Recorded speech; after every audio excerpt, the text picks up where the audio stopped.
Bonjour, dans le cadre en fait du deuxième podcast de Blue Green Zone et de notre partenaire l'ambassade du Royaume des Pays-Bas, on a le plaisir de faire la rencontre de Madame Khalida Anad, qui est une des partenaires, qui nous a aidé beaucoup aussi au démarrage du programme et qui est une professionnelle des médias, de la responsabilité sociale des entreprises et aussi de l'économie verte et durable en général. En fait, on rentrera dans les détails. On a ce plaisir, en fait, de vous accueillir ici. C'est un grand plaisir. Et je voulais, en fait, vous demander peut-être dans quelques mots, peut-être vous introduire et nous dire comment vous avez rencontré l'équipe de Blue Green Zone. Bonjour Rida, et puis tout d'abord, merci pour l'invitation. Merci d'avoir pensé à moi et à me présenter, surtout mon parcours. L'équipe de Blue Green Zone, on s'est rencontrés, je pense, par hasard. Et puis en discutant avec Fethi sur des sujets divers, on a trouvé beaucoup de points d'intérêt en commun, surtout tout ce qui concerne la durabilité, le développement des startups et pas mal de choses aussi. Donc c'est comme ça que ça a commencé. Et puis depuis qu'on s'est vu la première fois, on n'a pas cessé de collaborer, de travailler ensemble sur plusieurs sujets, plusieurs domaines. Et puis même pour le programme, le nouveau programme que l'incubateur avait lancé. Donc ils avaient participé à la 3e édition du Africa Global Impact Summit. Exact. Agis. Exact. Donc et là je pense que ça les a aidés à faire du networking et à avoir de nouvelles startups qui ont intégré le programme. C'est ce que me disait justement Fethi, qui avait un historique justement à travers le Agis. Et ça, on reviendra en fait un petit peu sur cet événement qui va arriver à sa 3e édition bientôt, j'espère. 4e édition. 4e édition. En décembre, je pense. Hein. En décembre, Inch'Allah. On en parlera un peu plus en détail. Justement, vous êtes vous avez un profil en fait qui est très particulier et vous visez large. Vous touchez aussi les médias et entre autres un média qui s'appelle Algeria Invest. Ce qui veut dire que vous êtes en contact avec l'actualité internationale même, puisque même votre événement est international. Et je voulais voir en fait si vous sentez que l'impact de ce genre de programme, avec bien sûr des partenaires étrangers et internationaux, a une portée un peu plus large ou une portée importante actuellement. Qu'est-ce que ça apporte en fait de plus à l'écosystème, d'après vous? Après, ça apporte beaucoup de choses, ça c'est clair, ne serait-ce qu'à travers les formations dont bénéficient les startups, nos jeunes. Oui. Déjà, s'ils sont dans un domaine bien spécifique, dans tout ce qui est durabilité, parce que le Blue Green Zone, donc ça parle de durabilité, de développement de startups, ça ne peut apporter que de bonnes et belles choses, comme je viens de le dire, ne serait-ce qu'à travers la formation. Parce que nos jeunes, quand ils sortent de l'université, en fait, oui, ils ont un bagage académique et peut-être qu'ils ont fait un stage ou deux lors de leur cursus, mais ils n'ont pas... Ils ne connaissent pas le monde du travail. Et puis dans les profils, parce que j'ai déjà assuré des coachings pour des jeunes universitaires, même en cours de leur cursus.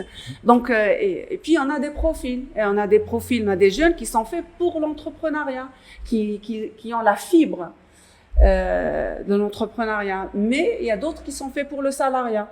Et puis, pour développer cette fibre d'entrepreneuriat, il faut être formé, il faut être accompagné. Et ce genre de programme de formation, je pense qu'il les aide beaucoup, déjà pour voir plus clair. Et puis, quand on dit l'entrepreneuriat start-up, il ne faut pas oublier que c'est une entreprise. Hein, oui, derrière. Il y a ça. Et gérer une entreprise, il faut avoir un minimum de compétences pour pouvoir gérer une entreprise. On se lance par envie. On a envie d'entreprendre, on a envie de lancer quelque chose, mais après il faut avoir des compétences, il faut se former sur des compétences pour pouvoir gérer et l'entreprise et puis le business aussi de façon générale. Exact. Et il y a aussi le fait que plusieurs de ces startups ici qu'on accompagne portent des technologies et des techniques, on va dire éventuellement, qui sont nouvelles ou inédites, donc qui sont innovantes ici en Algérie, mais qui ne sont pas nécessairement innovantes à l'étranger. Et ça apporte aussi donc une visibilité un peu plus large, puisque ce qu'on remarque, c'est que ces startups n'ont pas, dans leur étude de marché par exemple, prévoient pas de s'exporter. Ça arrive très souvent ici en Algérie. Et ça apporte peut-être une visibilité. Nous, on veut donner en fait cette valeur ajoutée en fait à notre programme. Et vous, dans le cadre de votre événement Agis, de votre média aussi Algeria Invest et de vos activités aussi, vous avez une vision un peu plus globale des choses. Je pense que ça peut avoir peut-être qu'on peut avoir un impact ou un travail, on peut travailler encore plus ensemble dans le cadre des collaborations qu'on peut avoir avec les grandes entreprises.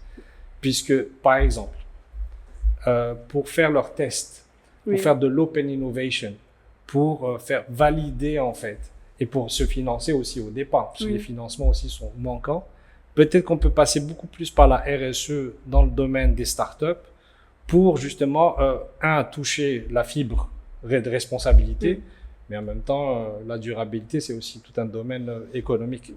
Si vous permettez, avant de répondre à la question et de parler de RSE, donc je vais me permettre de me présenter un peu pour que les gens, pour me situer en fait. Bien sûr. Donc j'ai eu une formation de base ingénieur, j'ai travaillé plus de 20 ans dans les médias. Presse écrite, audiovisuelle et puis revue, donc je connais un peu l'écosystème des médias. Je me suis lancée dans l'entrepreneuriat avec une première entreprise, avec plusieurs DAS, domaines d'activité stratégique. Donc, mais la première entreprise est dans le green, si on peut dire entre parenthèses. Dans la durabilité, donc on fait de la RSE, mais on fait de la RSE à travers un accompagnement pour les entreprises. Et la RSE, c'est la responsabilité sociétale des entreprises. المسؤولية الاجتماعية للمؤسسات ou les organisations, ou la RSO, c'est organisation ou entreprise. On peut utiliser les deux termes parce que l'entreprise est considérée comme une organisation et puis la RSE s'adresse à toutes les organisations, quelle que soit leur taille, hein. Petites, moyennes entreprises, associations institutionnelles aussi. Oui. Donc on fait ça dans Green Eco Algérie et puis on a la partie média,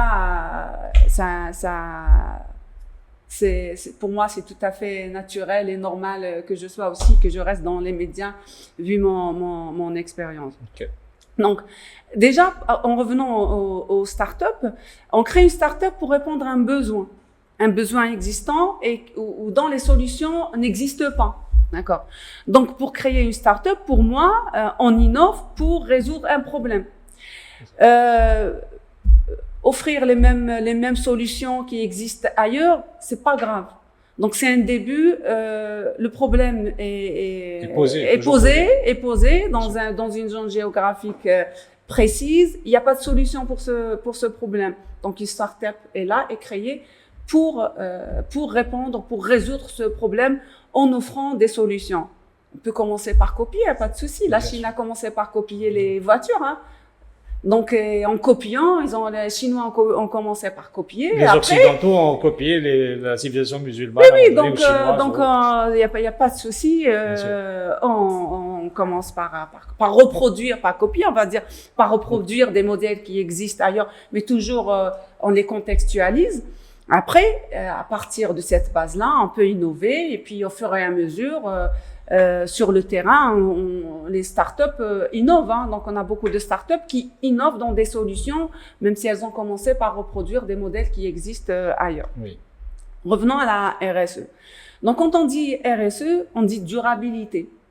Et quand on dit durabilité, c'est tout un écosystème. C'est-à-dire que je crée une entreprise, je crée une start-up. Il faut faire en sorte que cette start-up, cette entreprise puisse exister le plus longtemps possible. Et pour exister le plus longtemps possible, il y a certains paramètres à prendre en compte.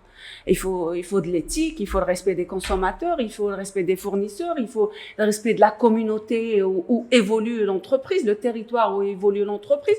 Il faut une bonne gouvernance, il faut respecter la réglementation. En fait, il y a plein de choses que l'entreprise doit respecter.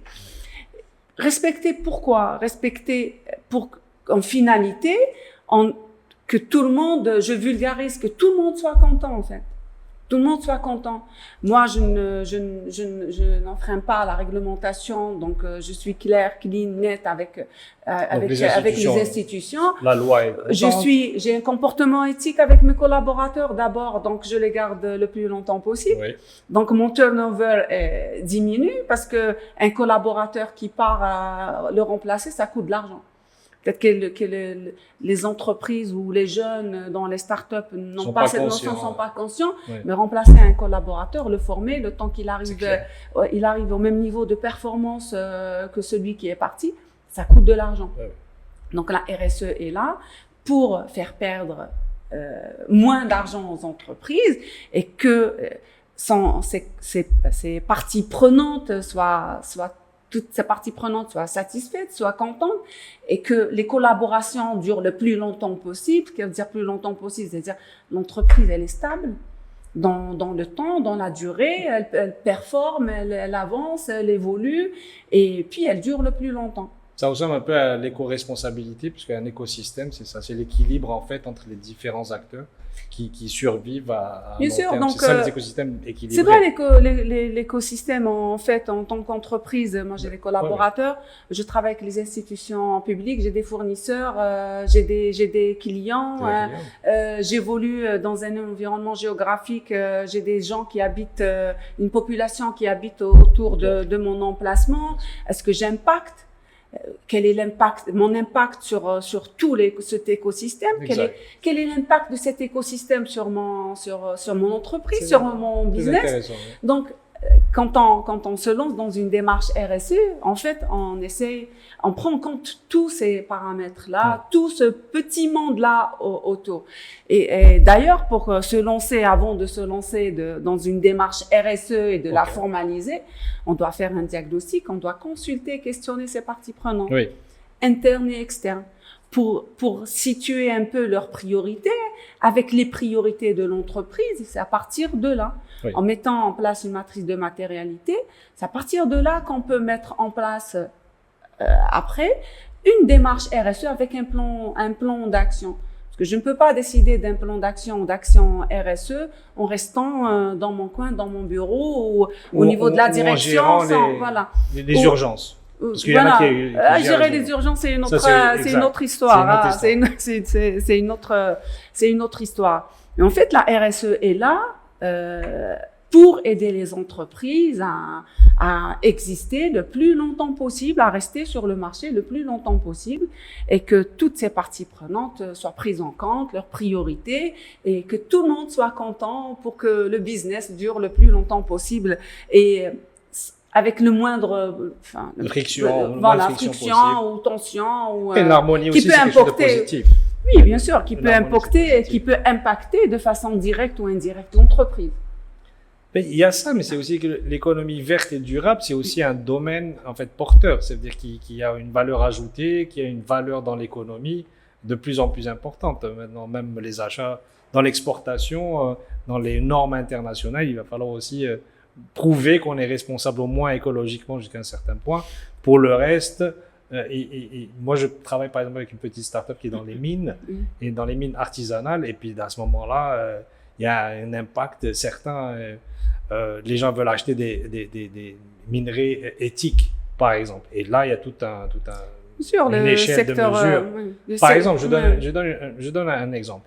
Mais les startups, actuellement, quand elles démarrent leur plan d'affaires, elles ne mettent pas en place, en fait, souvent, elles n'ont pas ce réflexe, on ne donne pas ce réflexe, en fait, d'avoir un plan de RSE déjà au démarrage de l'entreprise, de la startup. Une réflexion, justement, pour la durabilité. Et bien justement, moi, je milite et je le demande. Parce qu'en fait, dans leur formation, déjà ailleurs, à l'international, les étudiants ont tous, dans les cursus de formation, ont un module RSE, durabilité. Donc, est intégré. Donc, chez nous, on n'est pas encore arrivé. Exact. Il y a certaines universités qui le font, certaines écoles, business school, qui le font en Algérie, ça commence. Mais c'est pas un module, un programme qui est généralisé sur tous les cursus, tous les programmes universitaires. Donc déjà, ça démarre de là. Donc un jeune qui ne sait pas ce que c'est que la durabilité, qui ne sait pas ce que c'est que la RSE, qui ne sait pas... Et qui ne prend pas en considération. Déjà, il n'a pas. Donc déjà, moi je pense que ça un peu pas lié à ça tant que les jeunes veulent entreprendre et créer leur start-up. Et puis dans les programmes d'incubation, il faut mettre en place un module, un programme pour expliquer c'est quoi la durabilité, c'est quoi l'éthique déjà. Oui. Déjà quand on démarre un business, quand on démarre une entreprise, qu'elle soit sur de bonnes bases. En fait, il faut que le comportement soit éthique. Il faut que je pense moi à mes collaborateurs. Il faut que je pense à mes fournisseurs. Il faut que je pense aux lois, aux règlements aussi. Bien sûr, les règlements, ça, il faut le respecter. Ça. Il faut respecter la réglementation déjà pour qu'on ne se retrouve pas dans des situations délicates par rapport aux institutions, par rapport à la réglementation locale. Et puis je reviens à votre question par rapport à l'international. Actuellement, on a une réglementation internationale qui oblige les entreprises exportatrices déjà à être, par exemple, à fournir des rapports extra-financiers. On a des entreprises algériennes qui travaillent avec qui travaillent avec des entreprises étrangères ici en Algérie, et puis dans leur contrat, ils ont l'obligation de fournir un rapport extra-financier. Alors je reviens pour expliquer le rapport extra-financier. En fait, c'est quoi le rapport extra-financier? C'est tout simplement, c'est le rapport de RSE, de durabilité. La RSE, donc aujourd'hui, on se réfère à la norme ISO 26000 qui donne les lignes directrices pour la durabilité de l'entreprise. Et puis, j'ouvre une parenthèse. En fait, la RSE, pourquoi? En fait, la RSE, c'est la part. La participation de l'entreprise dans l'atteinte des objectifs de développement durable, des ODD à l'horizon 2030. Donc, l'Algérie s'est engagée à les atteindre. Donc, tous les ans, l'Algérie émet un rapport pour communiquer sur les avancements. On est les premiers en Afrique en matière d'atteinte des ODD. Et je pense que pour améliorer les scores, pour aller plus loin, bien sûr, il faut que les entreprises jouent un petit rôle. Sky is the limit, hein. On peut monter en fait sur cette échelle-là. Bien sûr, on peut monter, mais il faut que les entreprises suivent. Mais pour que les entreprises suivent, il faut de l'incitation, il faut de la communication, pas que, mais il faut aussi de l'incitation, il faut une réglementation franche. Donc en Algérie, on a beaucoup de réglementations sur l'environnement, des objectifs, par exemple là l'Algérie le 26 ou le 24 du mois de juin. Donc elle a fait un rapport pour annoncer ces objectifs de diminution pour l'empreinte carbone en fait. Oui, d'accord. Donc il y a des gros programmes là-dessus. Voilà. Donc le plan de l'Algérie à l'horizon 2035, je pense pour réduire les émissions de gaz à effet de serre, c'est pas que carbone, il y a les nitrates, il y a beaucoup d'autres éléments. Donc et je pense que là si on suit ce plan et qu'on commence par aider les entreprises à aller dans la décarbonation, parce qu'il faut savoir qu'à partir de 2027, les entreprises exportatrices qui travaillent avec l'Europe, parce qu'il y a une nouvelle réglementation européenne, n'auront pas le choix. Oui.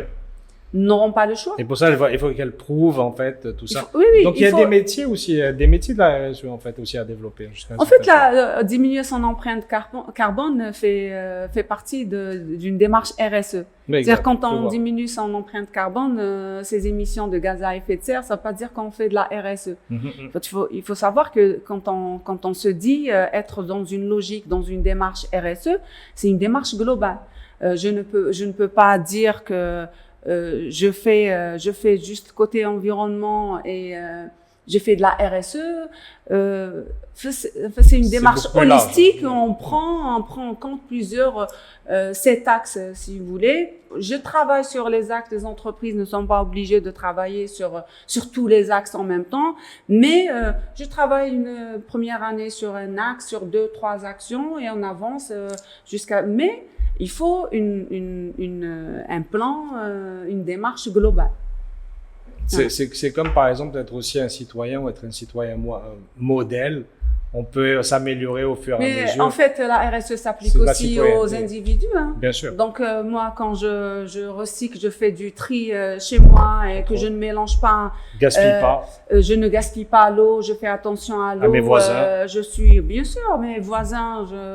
Je traite bien mes voisins. Je fais attention à mes voisins et puis je ne fais pas n'importe, je reste éthique dans mon comportement avec mon entourage, ça commence par ça. Hein.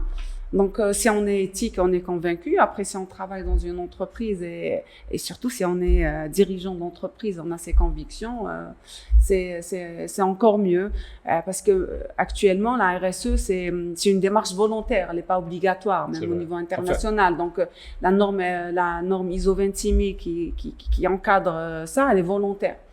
Mais les choses vont peut-être évoluer et vont peut-être changer parce qu'il y a une nouvelle norme, la 53001, qui va c'est excellent, ça. qui va obliger en quelque sorte les entreprises à être elle est certifiable.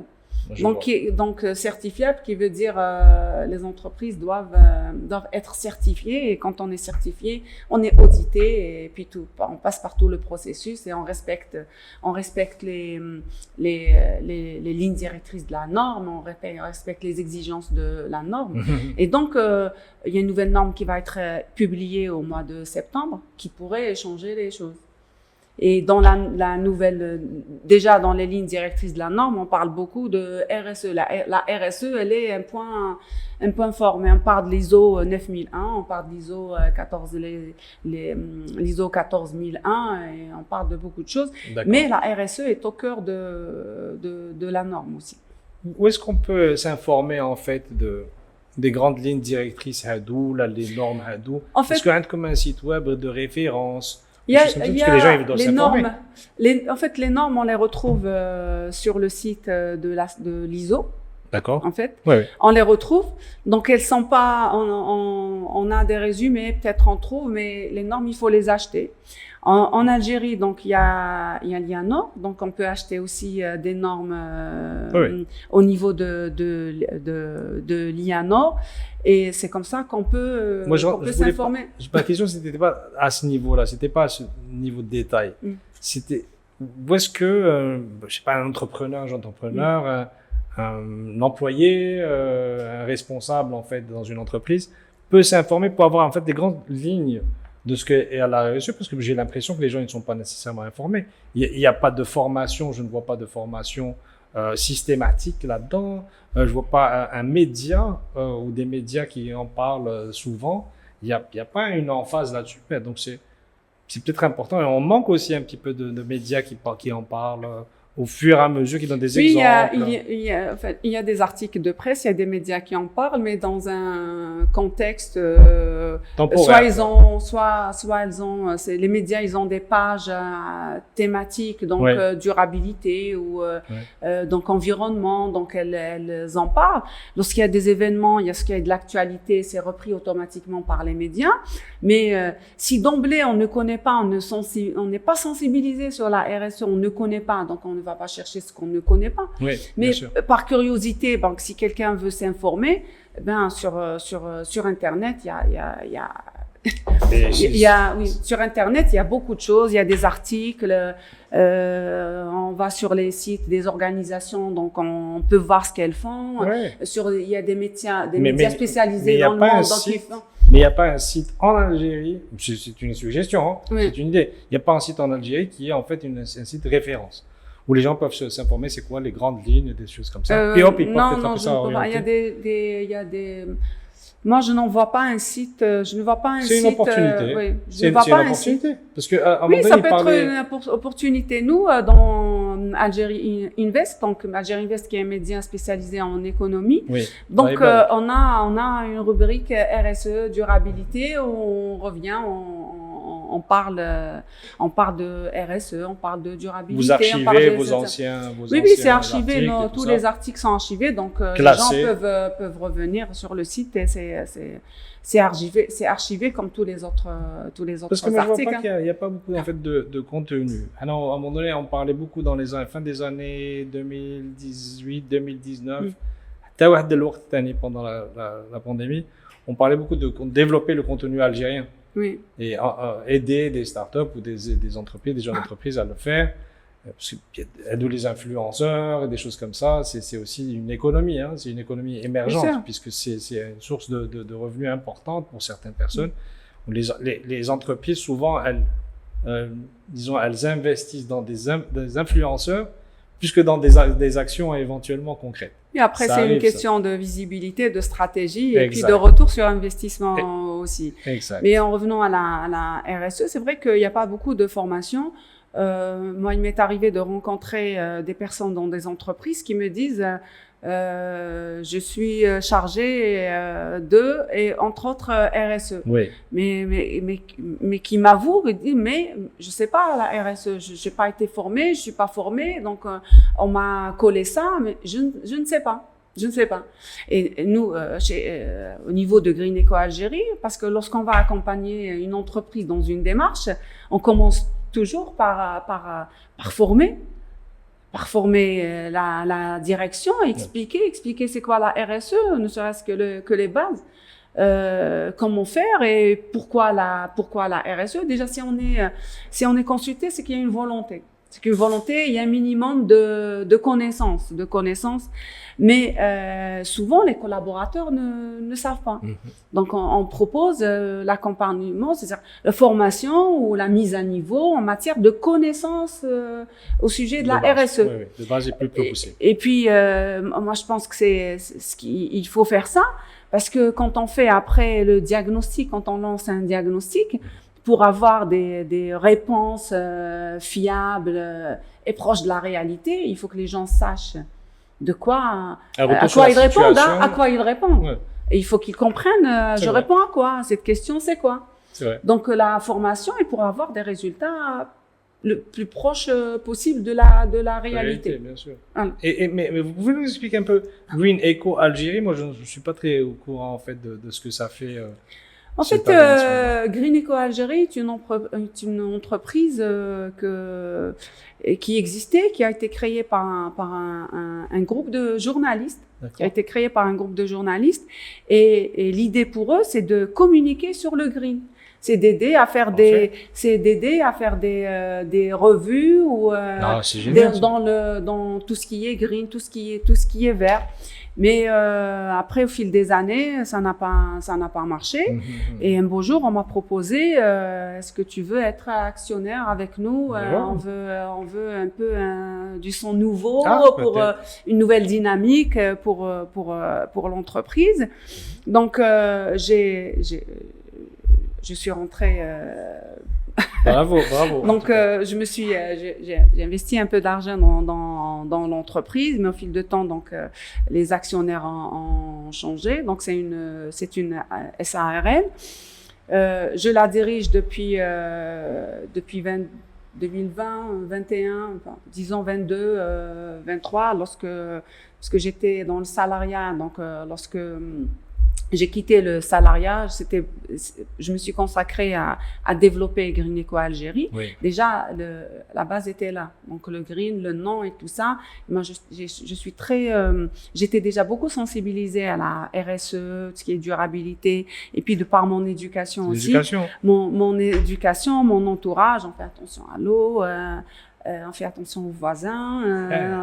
Le capitalisme, il a deux visages. À sa fratrie, on fait attention à ses parents. Déjà, je remercie d'ailleurs mes parents pour les valeurs qu'ils m'ont transmises. Et pour moi, c'était une évidence de continuer, de développer. Oui. Donc, on avait commencé par, quand j'ai repris la direction, c'était juste accompagner dans des revues, parler des initiatives ou des Plutôt actions des articles, vertes en fait. et tout ça, c'était que ça. Mais après, j'ai développé avec l'accompagnement RSE. J'ai pris des partenariats pour pouvoir offrir à nos partenaires des solutions innovantes aussi en matière de diagnostic, en matière de rapport. Oui. Donc, on passe au digital. C'est On pas a eu l'ancienne nos startups, méthode et elles tout font ça. ça. Voilà. Donc, c'était ça. Après, c'était Algérie Invest. Donc, Donc, Algérie Invest est venu après. Algérie Invest est venu après. Et puis, dans tout ça, comme j'avais constaté que on parle de RSE, mais il y a plein d'événements qui se font, qui parlent de RSE sur l'Afrique, mais malheureusement pas en Afrique. Donc ça se faisait en Europe, ça se faisait au Canada, il y avait des C'est initiatives. comme si on voulait nous imposer Voilà. ça, mais Voilà, nous, donc c'est pas imposé. On parle de RSE africaine, Ailleurs. pas de la RSE pour l'Afrique, mais ailleurs, pas en Afrique. Oui. Je dis, mais c'est comme si on voulait mais- nous imposer en fait. voilà. cette- Mais je me suis façon dit, de faire. il y a un problème. Donc, on est parti de penser sur quelque chose. Et puis là, c'était Agis est venu. Agis, au départ, c'était le Algeria Global Impact Summit. Oui. Mais après, pour des questions Africaine. d'éthique, donc avec l'équipe, donc on a changé. Moi, j'ai dit, le Algéria deviendra Africa.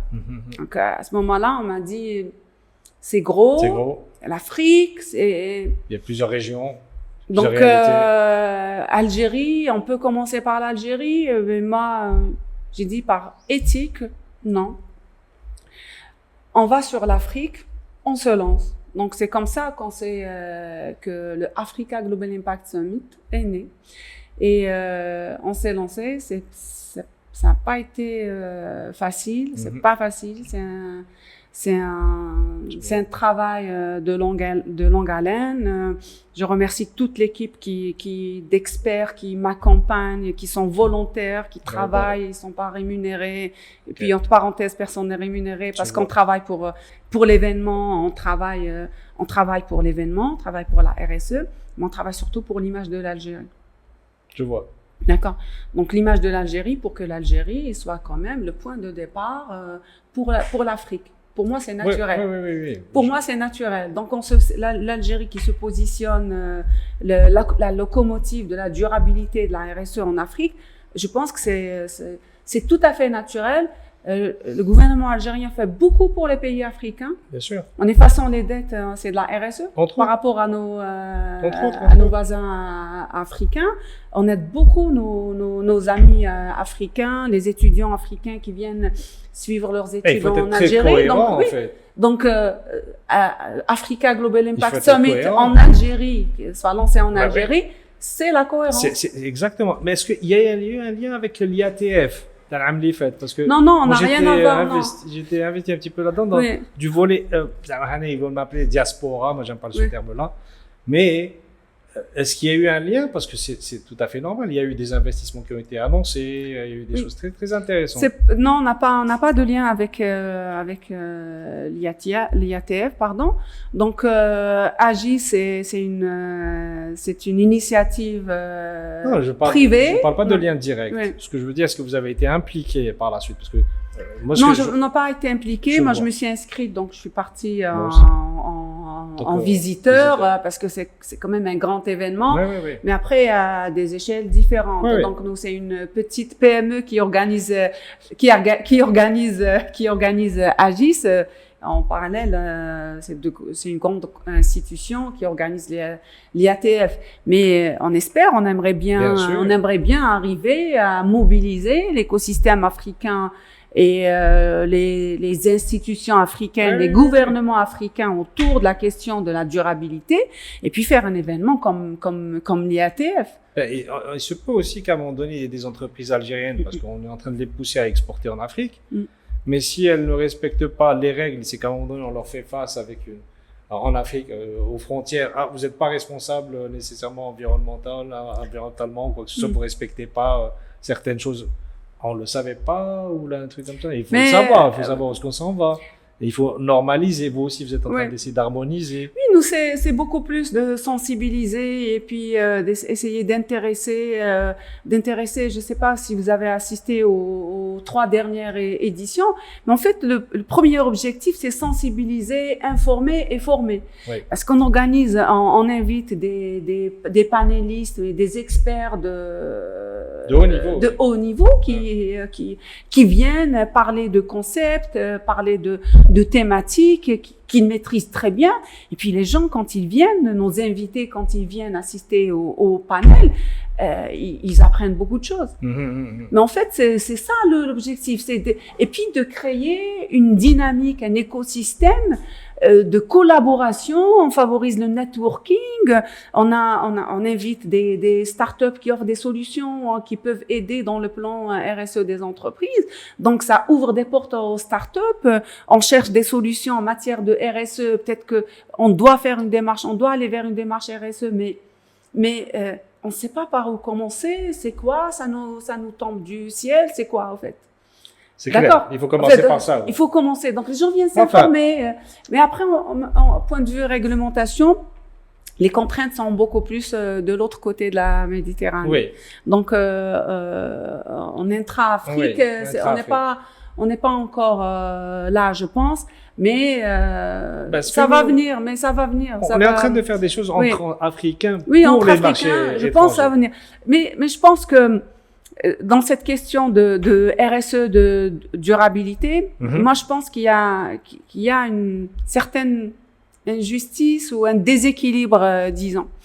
Parce qu'on exige des entreprises africaines, donc subissent les mêmes exigences que les entreprises européennes, par exemple, ou d'ailleurs.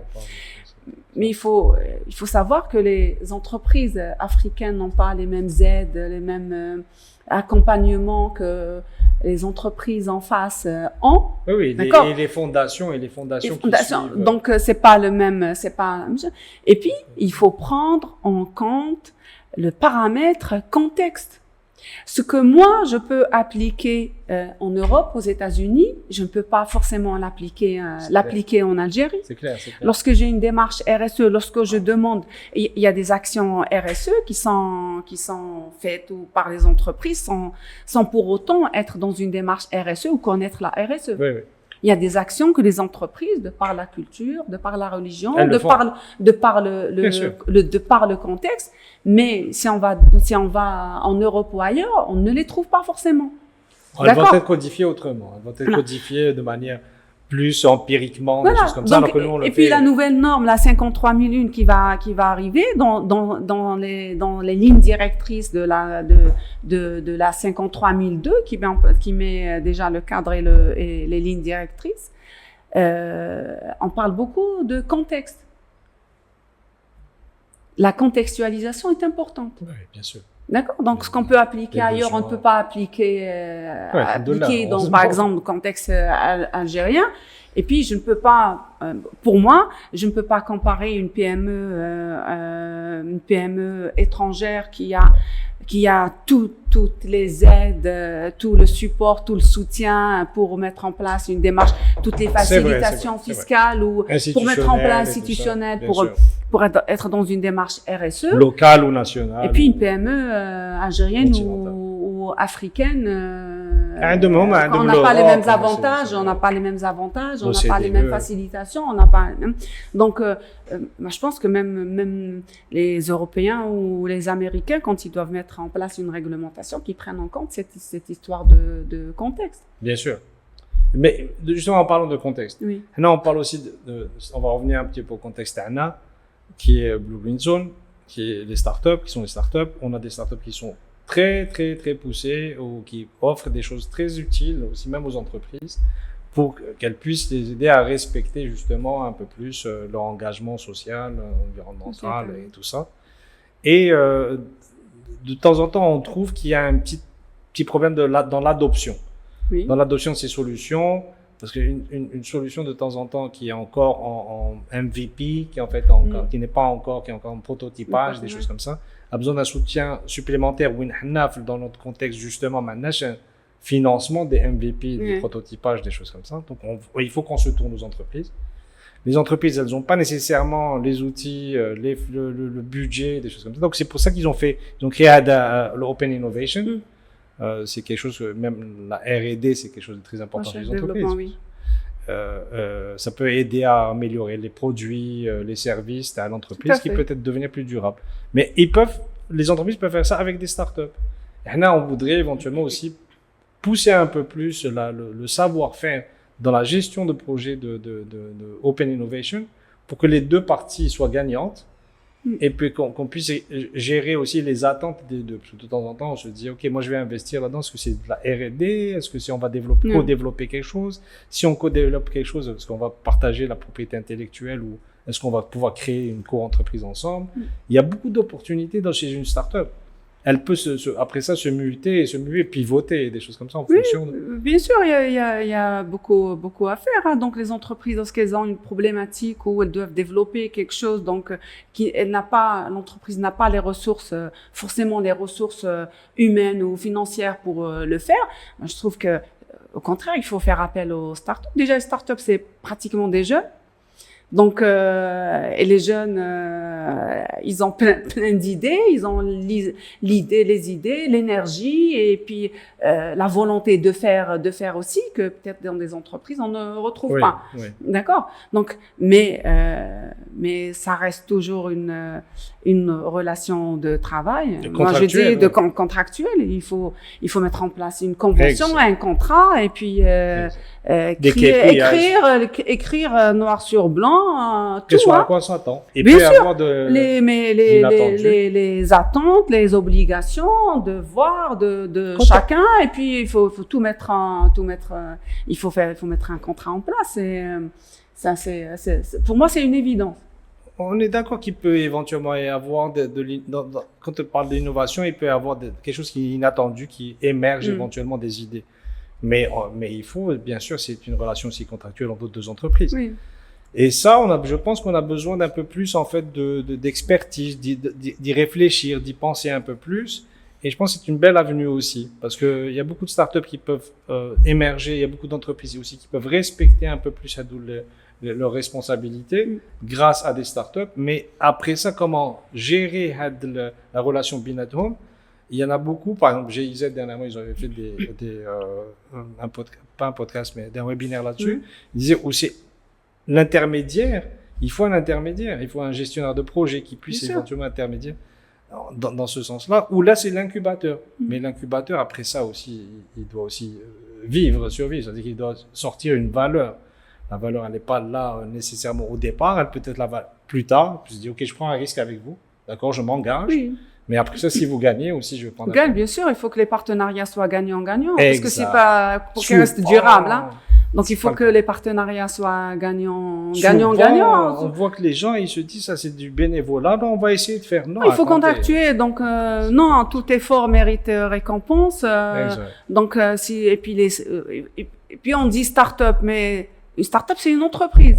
Exact. Donc, une entreprise qui a des besoins, qui a des salariés.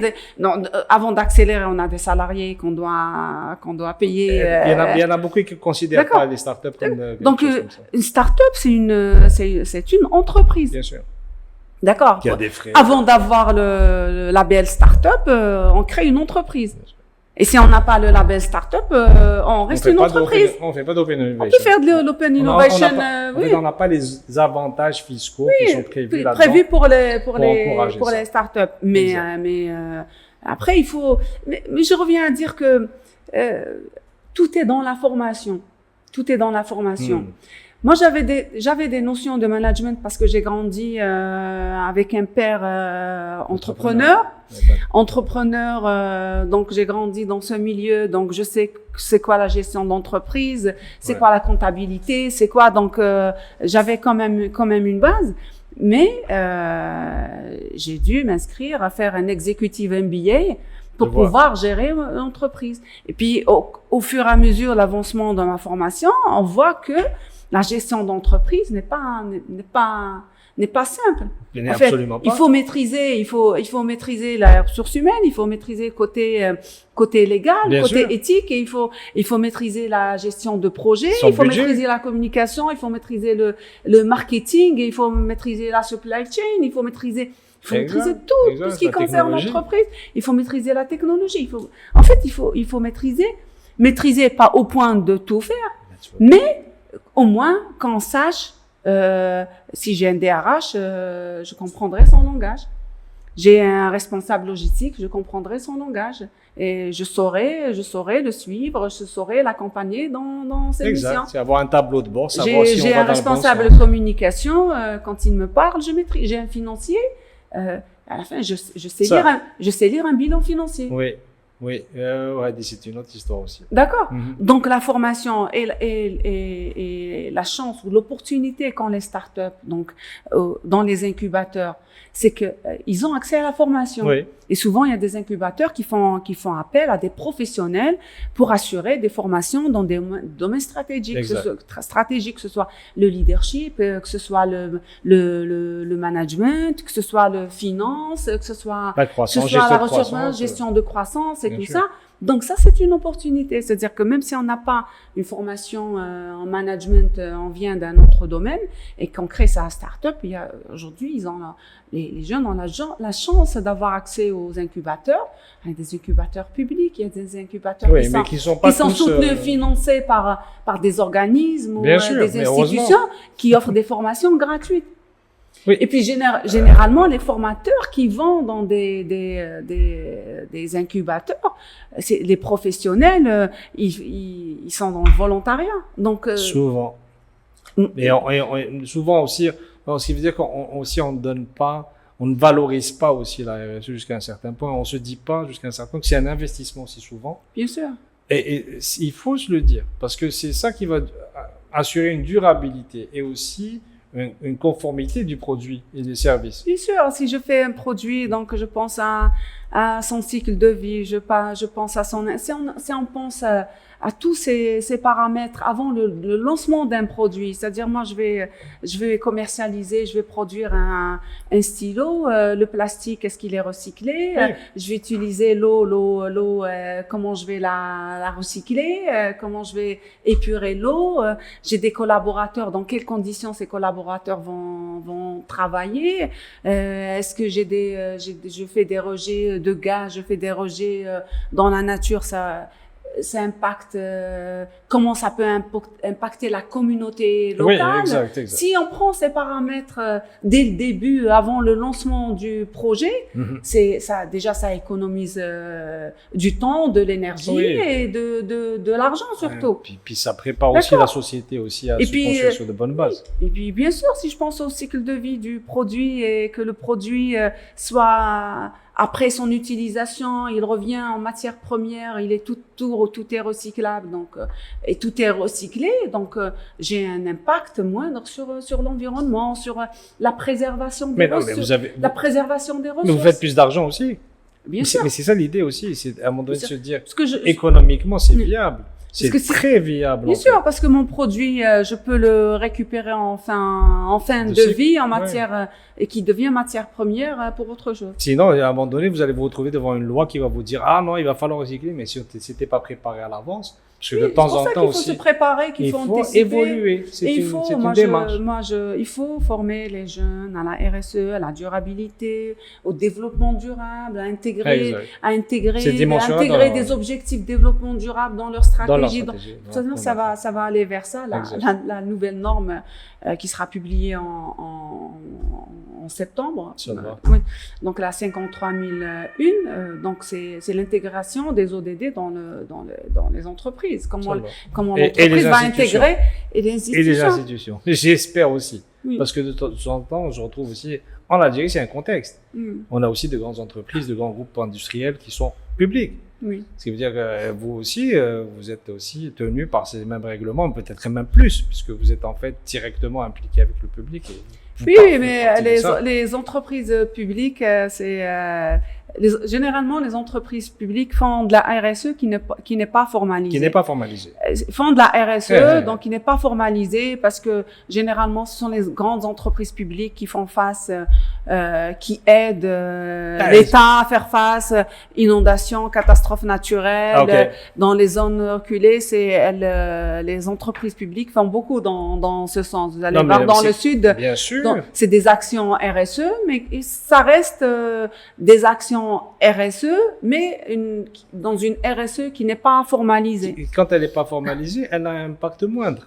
Parce qu'à ce moment-là, on voit la RSE qui a un périmètre, on voit le périmètre de la RSE. Il faut que ce soit une démarche globale. C'est global, en fait, formalisée. Si Et puis, moi, je suis convaincue que par exemple, toutes les entreprises algériennes, si elles commencent à formaliser, elles vont se retrouver avec des actions déjà mises en place naturellement.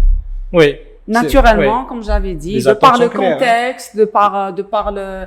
Vous savez, la solidarité, nous, ça va de soi. Les attentes sont claires en plus. Oui, exact. Les attentes sont claires. On répond aux attentes, on fait des choses. La solidarité. Le domaine associatif est il est important dans la RSE. Le domaine associatif est comme contrôleur. Je vois. Les associations, comme contrôleurs, elles peuvent jouer le rôle de contrôleur, d'incitateur, dire à quoi, par exemple, telle entreprise, elle communique sur la RSE, mais sur le terrain, en fait, c'était du greenwashing, mais sur le terrain, c'est pas la réalité. Donc, les associations ailleurs attaquent des entreprises qui font du greenwashing. C'est vrai, ça se fait ailleurs. Donc, elles attaquent en justice et tout ça. Donc, on n'est pas arrivé à ce niveau, mais je pense qu'on y arrivera et qu'on a tous les moyens. Maintenant, il y a une volonté politique, une volonté de l'État. Vous savez, on parle de durabilité, tenmiya al-mustadama, sur tous les discours. Moi, je trouve, quand j'écoute le discours du président de la République, il parle de développement durable. Au niveau des affaires étrangères, développement durable. On parle des engagements de l'Algérie. Donc, on parle de développement durable. Les engagements de l'Algérie arrivent même aux citoyens de base. Ce qui veut dire à travers les associations, à travers les entreprises publiques. Il faut que justement, donc il y a beaucoup de travail à faire là-dessus. Vous, votre prochain événement, en fait, Africa Global Summit, Impact Summit, va avoir lieu quand? Ce sera le 16 et 17 décembre prochain. D'accord. À Alger. À Alger, Inch'Allah. Inch'Allah. Vous avez le lieu? On n'a pas encore. C'est pas évident. On est en train, tant qu'on n'est pas encore fixé sur un lieu. Il y a des parties un peu virtuelles auxquelles, en fait, peut-être le grand public peut participer. On l'a déjà fait. On a eu une première expérience mais on compte, Inch'Allah, reproduire cette expérience cette année parce que on a pris un peu de maturité, un peu d'expérience. On a, alhamdoulilah, on a une très bonne réputation. Donc, l'événement est connu par sa qualité, la qualité des intervenants, la qualité des thématiques. Et ça, c'est grâce au comité de pilotage, au comité scientifique qui travaille toute une année pour imaginer, pour avoir les bons intervenants, pour mettre en place les panels et puis les thématiques. C'est très important. Et puis, je remercie encore une fois l'équipe, le comité scientifique, le comité de pilotage de l'événement. Sans eux, je vous le dis, sans eux, je n'aurais rien pu faire. Sans eux, et puis on est tous volontaires de toutes les manières. Donc c'est du volontariat qu'on fait. On fait du volontariat pour vulgariser, pour informer, pour sensibiliser, parce que ça finira par nous rattraper. On est par rapport à ce qui se fait dans le monde en matière de durabilité, en matière de communication Et puis l'Algérie fait beaucoup de choses en matière de durabilité. Mais il y a la communication qui ne suit pas. Donc, Agis, c'est même des entreprises qui font beaucoup de choses, mais qui n'ont pas l'espace ou la manière de communiquer. Oui. Donc, Agis, c'est le lieu. Agis, moi, je veux que ça soit une plateforme de collaboration, d'échange, d'échange de pratiques, de networking africain. Je vois. Quand on vient assister à Agis, on apprend, on s'informe, on apprend, on repart avec un bagage déjà, on repart avec plein d'informations, on rencontre des gens, on rencontre un écosystème RSE, durabilité qui a fait ses preuves. Et puis important, Agis c'est un événement éco-responsable. Donc depuis le lancement Agis, donc il est mis en place, on respecte, on travaille sur les directives de la norme ISO 20121 qui est une norme relative aux événements responsables. Okay. Donc on travaille sur la base de cette norme depuis le lancement de l'événement. Et puis j'espère que peut-être cette année ou au plus tard l'année prochaine, on va vers la certification. Donc on travaille depuis 3 ans, 4 ans pour aller vers la certification à l'ISO 20121. Et puis, je pense que là, ça sera ma plus grande satisfaction, la mienne et puis de toute l'équipe qui travaille sur ce projet. Il y a d'autres événements qui pourraient s'inspirer de vous aussi. Qui pourraient s'inspirer. Et puis, on pourra accompagner aussi des événements pour que les événements soient aussi éco-responsables et qui soient aussi conformes à la norme ISO 20121. À Agis, on n'a pas de plastique. Pour les déplacements et tout ça, donc on fait très attention. On n'a pas de papier, zéro déchet. Et puis je m'implique même dans le menu et puis la partie catering pour avoir ça, c'est des les produits. Intrants. Oui, mais les extrants, parce que moi c'est comme ça que je mesure dans ma tête. Le bilan éventuellement environnemental d'un événement, c'est aussi ce qu'il a apporté de positif. Oui, donc parce que si vous avez suscité de nouvelles actions, si vous avez, grâce à vous, on a planté 10 000 arbres pendant l'événement, pendant que ça se passait ou des choses comme ça, vous avez facilité la signature d'un contrat qui a évité tant de pollution, de quoi que ce soit, ça rentre aussi dans l'impact. Oui, mais en tout cas, on mobilise un écosystème. Donc, on n'est pas arrivé au point d'arriver à la plantation et de compenser un peu nos émissions de GES, de les comptabiliser d'abord. Donc, mais par exemple, on est en train de faire pas une étude, mais une action déjà par rapport à l'ancienne édition, de voir notre impact carbone. D'accord. Mais par rapport à tous les gens qui ont assisté et puis par rapport à nos sponsors, donc là on a entamé une démarche pour voir un peu l'impact de l'événement, l'impact de l'événement. D'accord. Vous apprenez aussi à le faire en même temps. Oui, on apprend et on évolue. Vous améliorez vos méthodes. C'est des méthodes aussi, là. C'est des méthodes qui peuvent après ça être transmises et c'est à travers. Je ne sais pas si vous proposez aussi des services d'accompagnement. Je suppose que vous avez aussi des activités d'accompagnement des grandes entreprises pour leur permettre justement de mettre en place des plans RSE. Oui, c'est un des domaines d'activité stratégique de Green Eco Algérie. Donc, on propose un accompagnement aux entreprises, déjà pour leur diagnostic RSE, déjà pour voir ce qui se fait, pour cartographier les priorités de leurs parties prenantes. Oui. Et pour ensuite mettre en place. Et puis quand on intervient dans une entreprise, on s'implique, mais on accompagne l'entreprise. On les aide à mettre en place un comité de pilotage pour que l'entreprise ne reste pas indépendante d'une partie externe pour travailler sans plan. Dépendante, vous voulez dire. Oui, pardon, oui. Dépendante d'une partie externe ou de nous, c'est pas l'objectif, c'est pas notre objectif. C'est qu'on aide l'entreprise à mettre en place un comité de pilotage qu'on forme, qu'on accompagne pour mettre en place ne serait-ce que le premier plan d'action, la boîte à outils, on vous donne les outils. Après, si vous êtes à court d'idées, d'actions et tout ça, donc vous pouvez nous consulter, de connexion et tout ça. Et souvent, on garde le contact avec les entreprises qu'on a accompagnées. Et souvent, ils nous appellent pour nous consulter, mais on le fait de manière vraiment conviviale, pas commercial. Nous, c'est en fait, c'est dans l'ADN de Green Eco Algérie. Un conseil un simple conseil ou ça, c'est pas on ne facture pas en fait. On accompagne et puis vous avez éventuellement des mandats. Oui.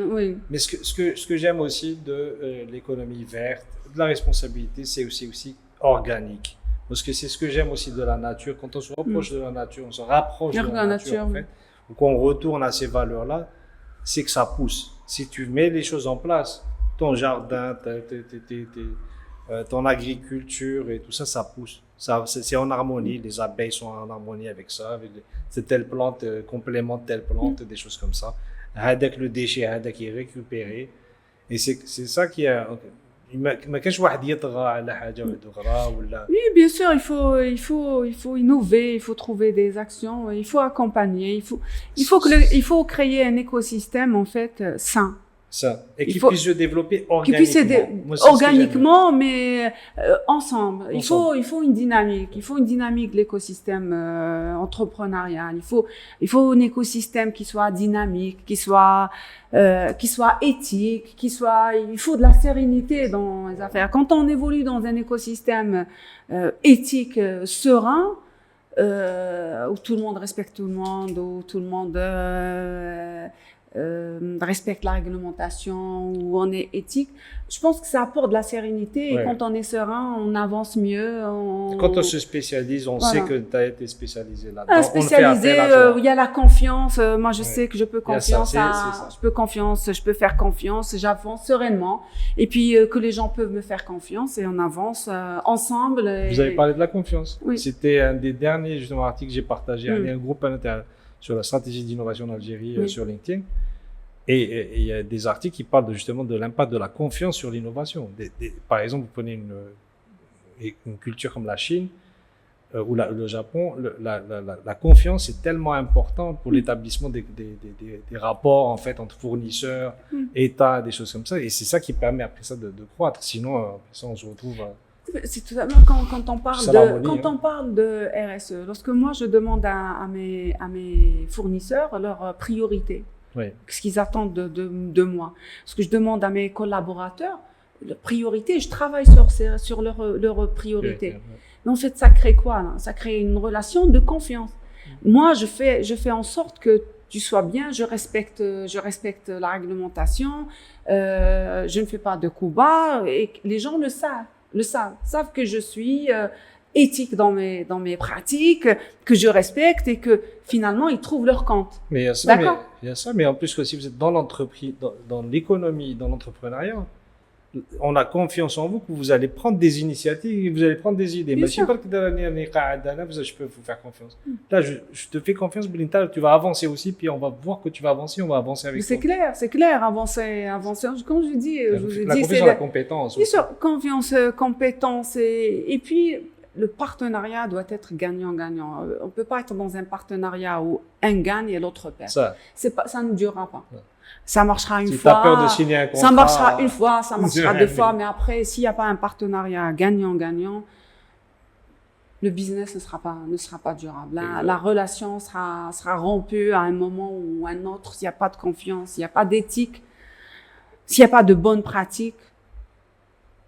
Puis quand on est dans une démarche RSE, dans un esprit RSE, on doit prendre en compte ça, on doit être éthique, ça va de soi en fait.